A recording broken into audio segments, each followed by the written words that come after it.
familiar no es un trastorno en sí mismo, es una condición que aparece en la familia, que se estructura en la familia, debido al sistema de convivencia que se comienza a generar desde las primeras etapas en que se comienza a estructurar la familia. Es decir, ¿se la puede adquirir? Se adquiere la depresión familiar. Primero porque la familia se constituye generalmente cuando deciden unirse dos personas. Y la situación de la depresión familiar depende mucho de los orígenes. Tenemos que tener en cuenta que cuando se unen dos personas no se están uniendo en sí dos personas mismas, sino dos familias con tradiciones, con costumbres, con principios, con un sistema de creencias que empiezan a unirse para formar una familia.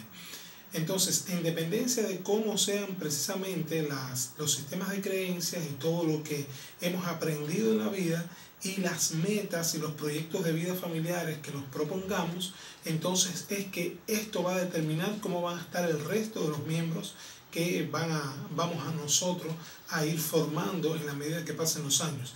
Tenemos que tener en cuenta que cuando estamos hablando de familias, estamos hablando de un sistema. Viéndolo como la teoría de los sistemas, estamos hablando de un grupo de personas que pueden ser de 2 a más personas, donde cada quien tiene anhelos, donde cada quien tiene aspiraciones, pero en dependencia de cómo se den los estilos de vida de comunicación, los estilos educativos, de cómo se maneje la flexibilidad o no a la hora de tomar decisiones, esto va generando también el carácter y va generando también el sistema de relación que se va estableciendo entre ellos. Vamos a citar algunos ejemplos, por ejemplo, de familias que pueden llegar a una depresión familiar. Tenemos que tener en cuenta que la depresión es una enfermedad que afecta al individuo, pero cuando ya comienzas a convivir, se puede transmitir de un individuo al otro, y cuando se establece la depresión familiar, una de las características que tiene es que pasa de manera inconsciente. O sea, los miembros de la familia muchas veces no se percatan que el resto también está deprimido. Y se establece porque, por ejemplo, se unen dos personas. En muchas ocasiones, como piensan diferentes, cada quien empieza a educar a los hijos de manera diferente. Entonces aquí se empieza a establecer un estilo educativo inadecuado, que es el más frecuente, incluso por estudios a nivel internacional, que es la inconsistencia familiar. Si dos padres no se ponen de acuerdo, por supuesto que esto va a repercutir en los hijos. Muchas veces, por ejemplo, hay familias que tratan de mantener un status quo, que es de manera que se tratan de mantener las reglas morales, por ejemplo, establecidas en las familias, pero sin tener en cuenta los tiempos en que están viviendo los hijos. Y muchas veces estas reglas morales pueden ser tan inflexibles, donde no se tienen en cuenta, por ejemplo, qué piensan nuestros hijos, cómo desean también que se les trate, cómo se desean también, por ejemplo, que se tengan en cuenta sus anhelos, sus aspiraciones, y generalmente los niños lo que hacen es callar. Los padres comenzamos a tomar decisiones, comenzamos, por ejemplo, a poner reglas, normas, pero esas reglas y normas muchas veces están muy condicionadas por lo que yo creo que debe ser, pero no tengo en cuenta muchas veces qué consideran los niños, cómo les gustaría que funcionara el medio familiar. Doctor, ¿qué hacer y cómo poder, cómo actuar y cuándo logramos detectar esta situación? Por ejemplo, una de las cosas que siempre uno sugiere es que cuando decidan dos personas unirse para formar una familia, hay algo que se llama planificación familiar. Generalmente en la planificación familiar no se tiene en cuenta qué vamos a hacer con el producto de la concepción, o sea, con el niño que hemos decidido tener. Tenemos que tener en cuenta las metas que queremos lograr, a dónde queremos ir, y esto incluye los estilos educativos, incluye las finanzas, el manejo de las finanzas. Muchas veces nos encontramos que hay dos esposos o dos personas que se unen y se casan, y muchas veces tienen sistemas de vida totalmente diferentes.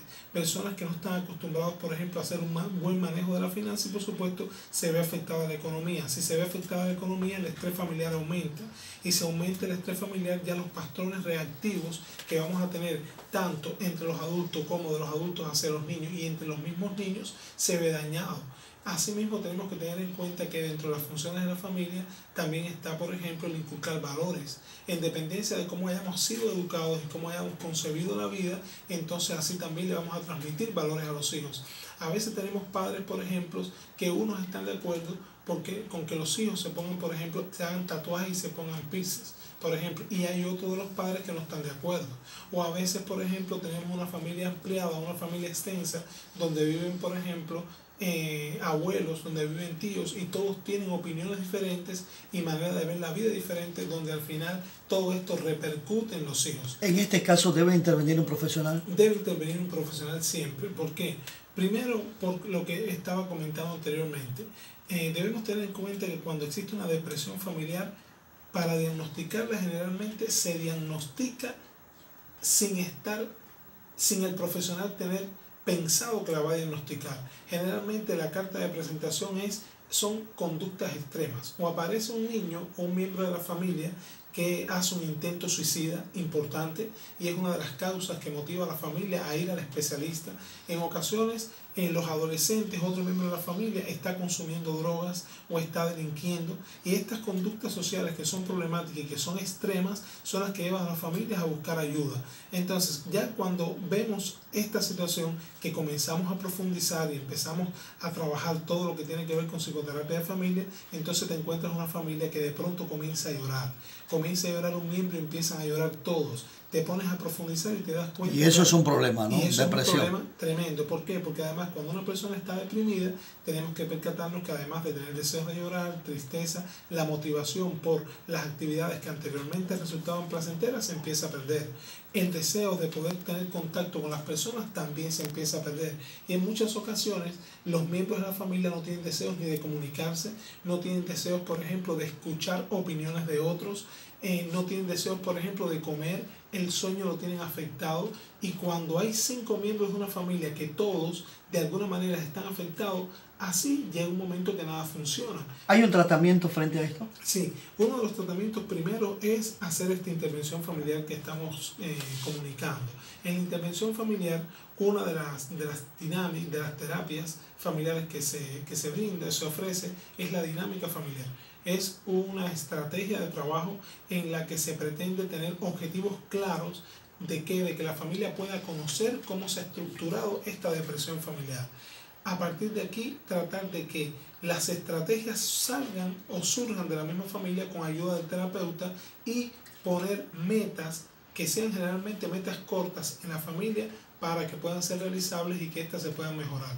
A partir de aquí también, si hay que, por ejemplo, ponerle tratamiento a los miembros de la familia que necesiten tratamiento, se les prescribe la medicación, en este caso si es tratamiento biológico, pero también a veces hay que hacer psicoterapia individual con los miembros de la familia, porque a veces te encuentras también, por ejemplo, que existe una persona con un trastorno de personalidad en la familia que tiene patrones rígidos de comportamiento con el cual prácticamente no se puede hablar y hay que hacer en la casa lo que esa persona quiere, y él mismo es el que tiene enfermo al resto de los miembros. Y ahí se complica la situación. Y ahí se complica más. Entonces, en muchas ocasiones vemos también, por ejemplo, donde un miembro de la familia dirige toda la familia sin tener en cuenta lo que las otras personas también tienen derecho a opinar o a aportar aportes o a brindar aportes para poder tomar decisiones, y esto va deprimiendo al resto.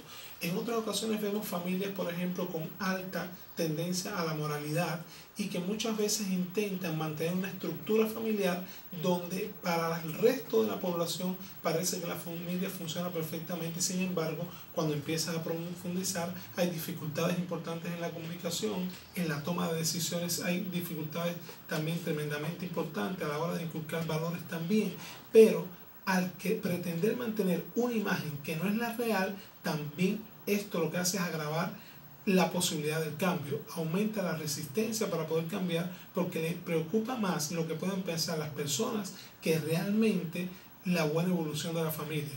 Entonces, cuando esto se da, es muy complejo que no exista una depresión familiar. ¿Por qué? Porque tiene que existir un equilibrio entre lo que yo pienso, lo que yo deseo y lo que yo hago. Si no se trata, doctor, este problema puede profundizarse, ocasionar otra problemática. Si no se trata, por ejemplo, hablando de los adolescentes pueden delinquir, los adolescentes pueden, por ejemplo, ir a las adicciones, pueden haber conductas suicidas en cualquiera de las generaciones de los miembros que existen en las familias, sobre todo porque se supone que el hogar, la familia debe ser un hogar porque viene de la etimología hoguera, pero si tú llegas a tu casa y no te sientes bien, entonces buscas en la calle lo que no hay en casa. ¿Y qué sucede? ¿A quién te unes? A las personas que te aceptan, a las personas que en un momento determinado te escuchan en la calle cuando no te escuchan en la casa.